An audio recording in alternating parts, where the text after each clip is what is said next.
அனைவருக்கும் வணக்கம். இன்றைக்கி நம்ம பிசிங் ஆர்பார் தான் வந்தோம். ரொம்ப நேரம் மீன் போட்டு ட்ரை பண்ணிட்டே இருந்தோம். பகலில் வந்தோம், வந்து ரொம்ப நேரம் ஆகி மீன் கிடைக்கல. இப்போ தான் ஒரே ஒரு மீன் ஸ்ட்ரைக் ஆகிருக்கு பாருங்கள். நைட் ஆன உடனே ஸ்ட்ரைக் ஆகிருக்கு பாருங்கள். பிசிங் ஆர்பாரில் தான் இன்னும் நாங்கள் நின்றுக்கிட்டு இருக்கிறோம். பண்டாரி மீன் தான் பிடிச்சிருக்கேன். ரொம்ப நாளைக்கு அப்புறம் இன்றைக்கி வந்தோம். அந்த இதில் பண்டாரி மீன் தான் பிடிச்சிருக்கோம். பாருங்களேன், பண்டாரி மீன் எப்படி பார்த்தாலும் அரை கிலோவுக்கு மேலே இருக்கும் பாருங்கள். அரை கிலோவுக்கு மேலே இருக்கும் கண்டிப்பாக. இந்த பொம்மை தான் போட்டு பிடிக்கிறேன், காடலூர். அரை கிலோவுக்கு மேலே, கண்டிப்பாக அரை கிலோவுக்கு மேலே இருக்கும்.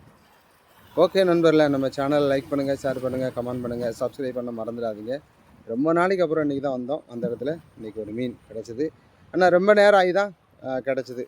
ஒரு நாள் அப்படி தான், ஒரு நாள் இப்படி தான். உடனே கிடைக்கும், தாமதமாகவும் கிடைக்கும். ஓகே, தொடர்ந்து நம்ம வீடியோவை பார்த்துட்டே இருங்க.